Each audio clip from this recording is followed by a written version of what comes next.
Hey guys, it's Ted Lincoln's Fishing Life, out here again. Actually right at sunset on good old Lake Santa Fe here in Gainesville. And I just remembered, well actually I forgot my microphone and tripod, but luckily Ashley met me out here and brought it for me so we could film this today. So this is the recap for the month of October. It's crazy, that's already November. I don't know where time's going. But that would be bite of the day number 60 through 68. And we got a good mix in here this month. Wow. So we'll start off with bite number 60, the Hack Attack frog in clear. I think the last month I mentioned the KVD frog in clear, both Strike King, and man, that clear plastic is softer than any of the other plastics that Strike King puts out for their frogs. And the hookup ratio is way better.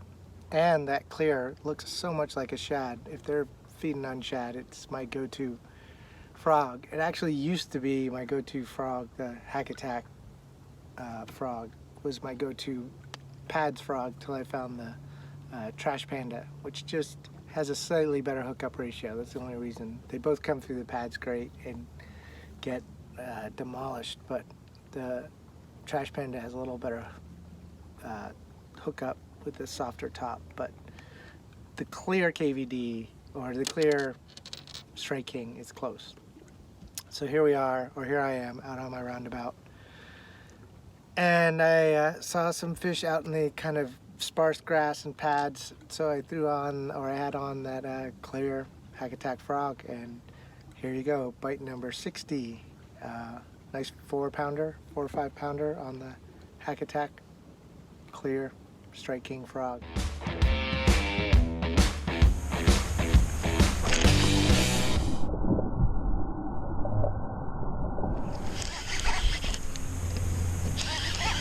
Oh, that's a good fish.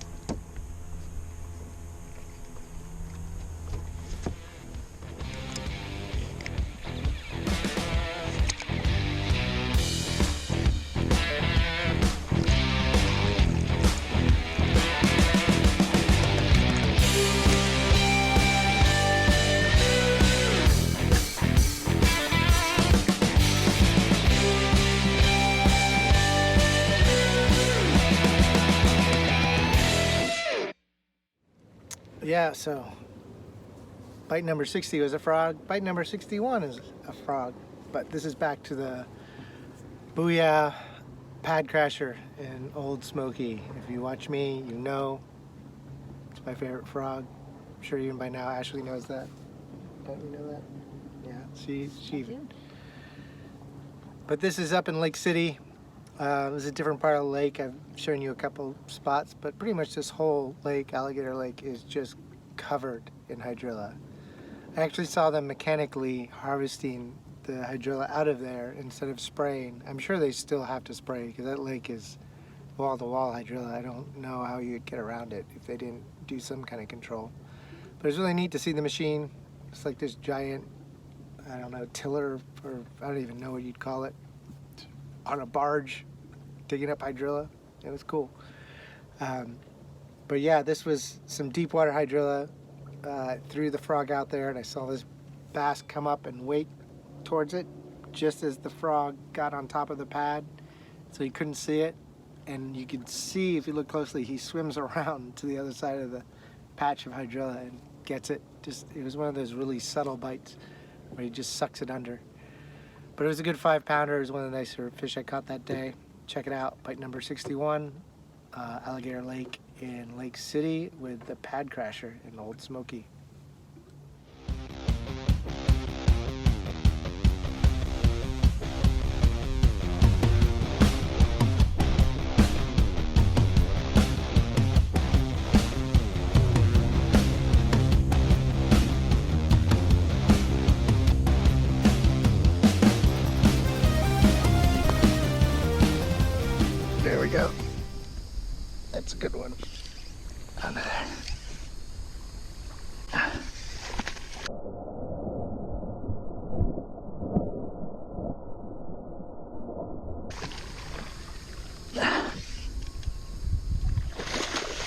That's a good one.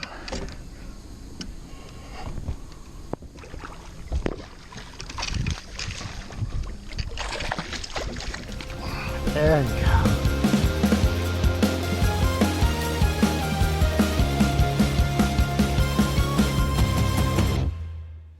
So yeah, more frogs, right?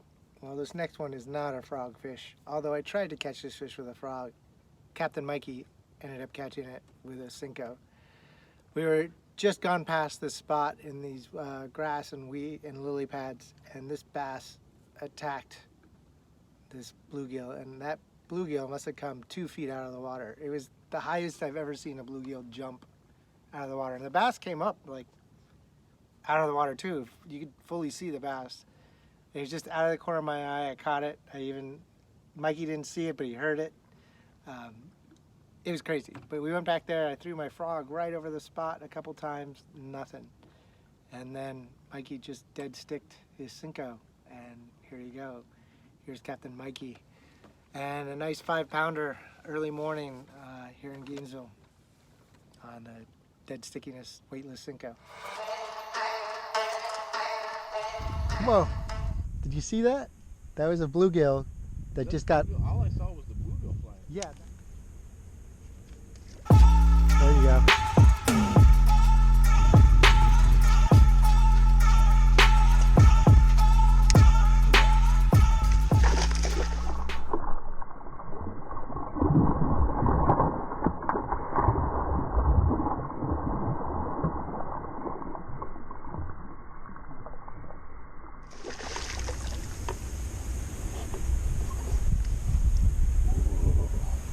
Just length, no weight. Just length. He's got some strength to him. Yeah. Easy now. That's a long one, buddy.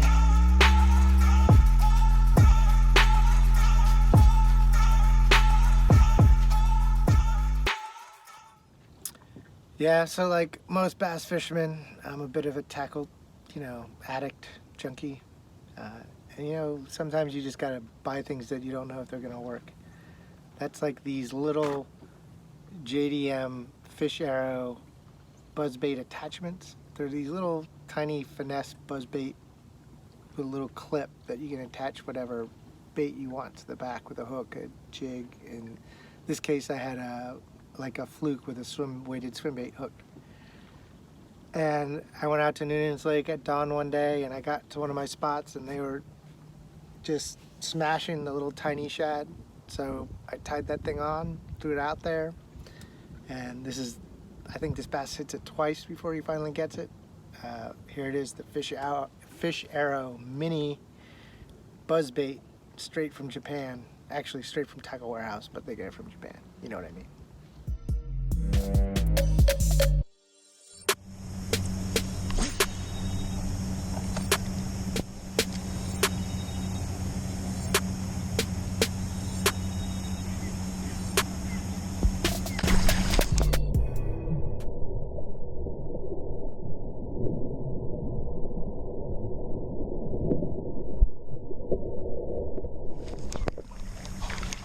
There we go.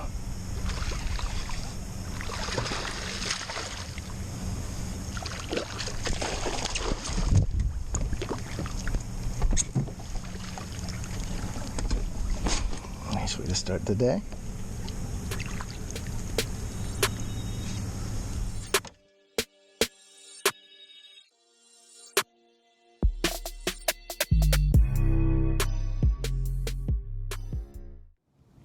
So here we are at bite number 64. So one of the things I've started to do when fishing this kind of grass we have here, this Kissimmee grass, or people call it different stuff. But instead of just pitching your typical creature bait or craw or beaver style bait, or even a jig or a worm, I've started to take like 4.5 inch full-size swim baits with a weighted beast hook. And it has to be really soft so that it swims on its way down, and I'll just pitch that into the holes of the grass. I've done that. Ooh, there's fish feeding right over there. Might have to go try to catch that one after I'm done with this. I've done it both with the trash fish, and in this case it's the Beast Coast Miyagi. It works really well. Basically you just drop it into the holes in the grass, let it drop, and just slowly reel it out, and they'll either hit it on the drop or right when you pull it out of the grass.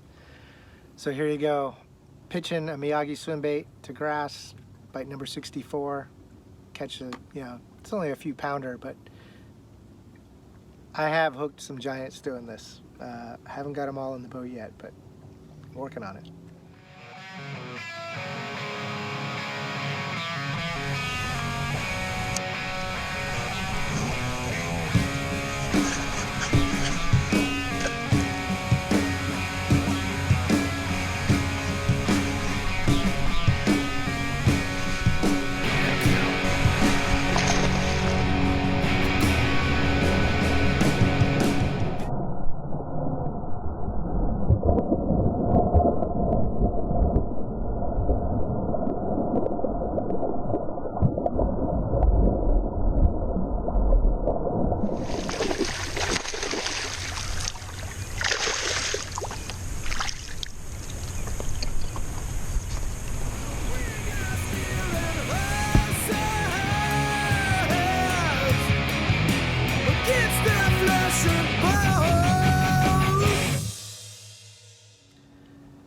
So yeah, pitching soft swim baits, that's one way, but I still do pitch standard creature baits. My favorite's the Kinky Beaver. I mean, with that name, Kinky Beaver in tramp stamp color. That's, yeah, can't beat that. No. And so here I was out on Lake Panasoffkee, and this huge thunderstorm rolled in. And so I hid in the creek that comes out of it, and the water's actually super clear. It's almost like Rainbow River. And there's these giant clumps of hydrilla. And I was throwing more finesse stuff, and I just see this big clump of hydrilla as I'm drifting by, and I pick up my punching rod and flip over there with a Kinky Beaver right on the edge of this hydrilla mat, and this like 5.5 pounder just grabs it.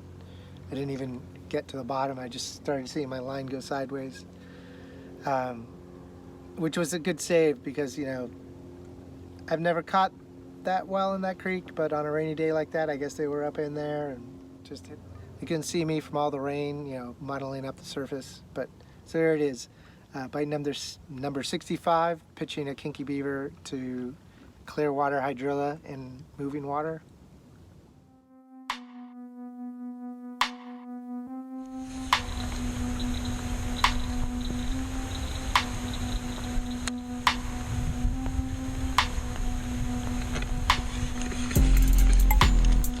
There we go. Look at that.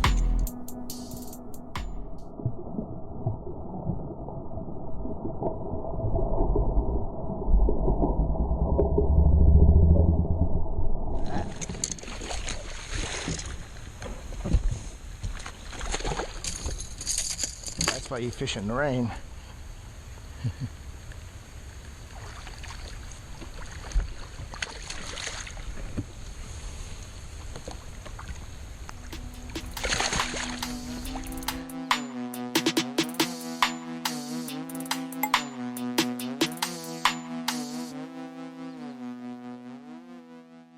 All right, I guess Ashley sees a creepy spider back there. Is he in the grass or is he on the trees? No, he's in the grass right there. Yeah, you better be careful, it'll be fish shoot.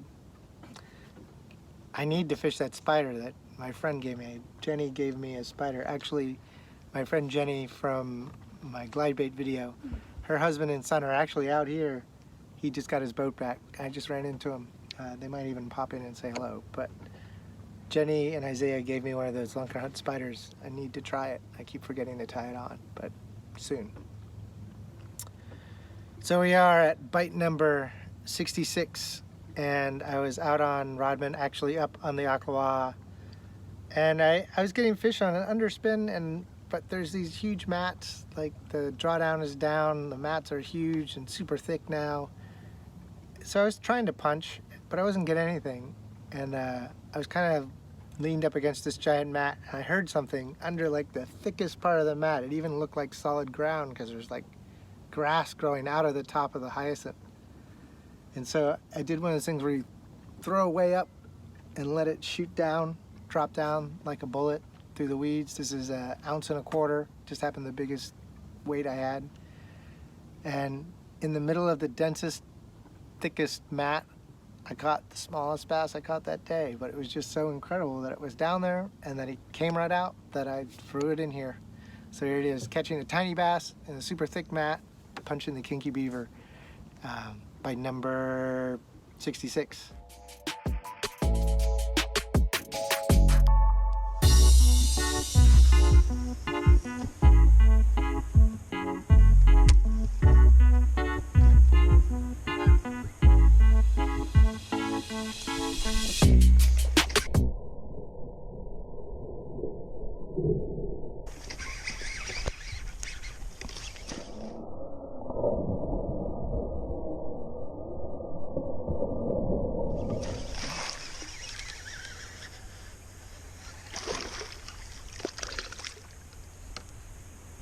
Man, that was buried.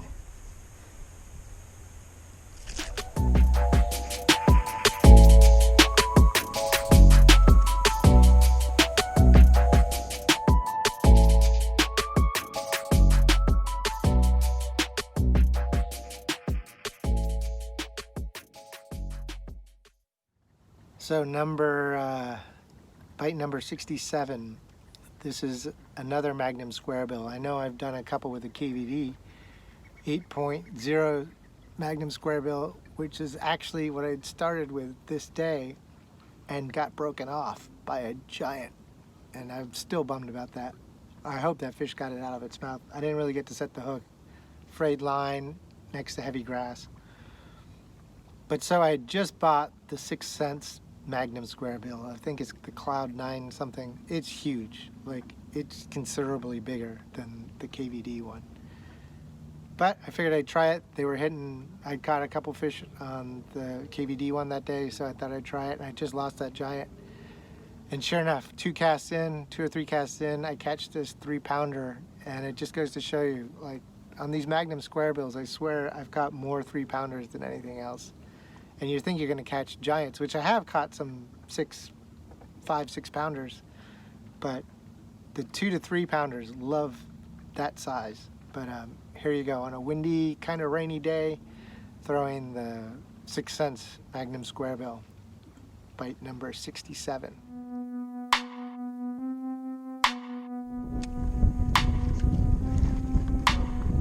Oh! Damn it.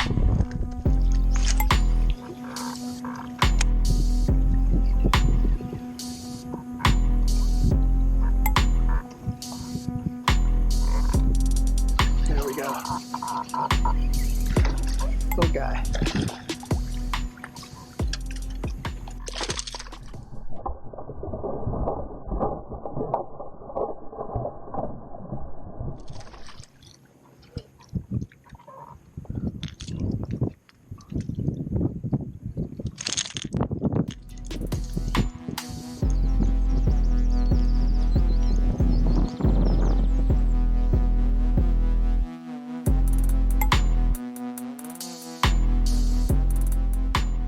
All right, here we are on the last bite of the day for October, bite number 68. This was just the other day, actually. This is 2 casts in the same spot, 2 bass, back to back, with my favorite swim jig, which is a Revenge swim jig. This one's kind of in a shiner pattern, kind of shad, shiner.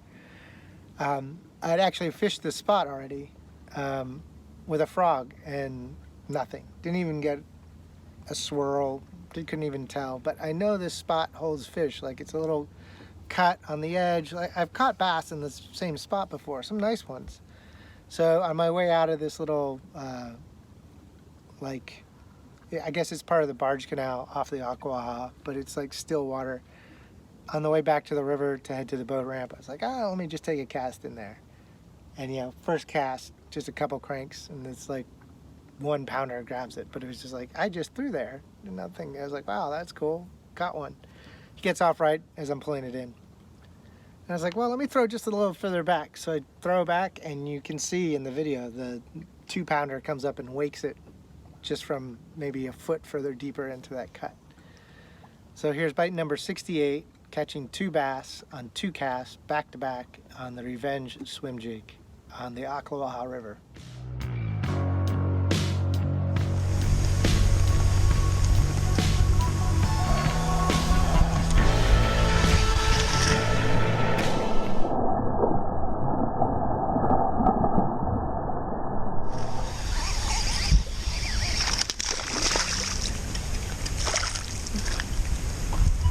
The rain bass, woo, lost him.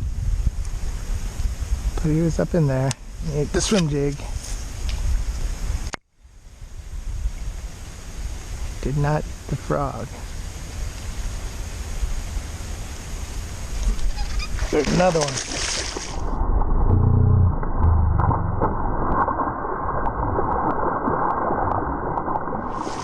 It's another one. There we go.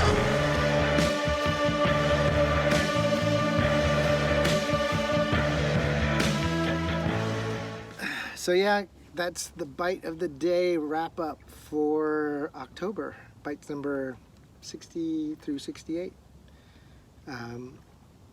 Not looking forward to getting cold. Actually, not looking forward to the sun setting. I try to catch a fish. I lost a 6-pounder earlier today, and I did check to see if my camera was on, and it was, and he got off. I don't know, maybe I'll put that in the bite of the day fail videos. I've been accumulating. I think I'm gonna do a whole month where it's me losing fish, not catching fish. But there's still bites, but I gotta work on that. Sounds pretty good, right? Yeah. Mix it up. I mean, that's part of fishing. You don't catch every fish, but you know, I know where that 6-pounder is. I'm gonna try to go back soon and get him. But I hope you liked it. I'm trying to get some other people to be in some of the videos. I mean, I like being in all the videos, but I have footage of other people catching fish. I'm trying to get some other people to send me clips if they have them that just they want me to put out there or just want to share. I'll edit it, and so if you want to, hit me up on Instagram, Ted Lincoln's Fishing Life. You can DM me, or you can email me just at tedlincoln@gmail.com. I already got Captain Mikey. I'm gonna have some more from Eric from Atypical Outdoors, and we'll see. I might get a couple more people, but let's see how November goes. Already into it. Hope the fishing gets better. You guys take it easy. Yeah, I'm Ted Lincoln from Ted Lincoln's Fishing Life. This is Ashley. We both tested negative. No coronavirus for us. Till next time, I'm out.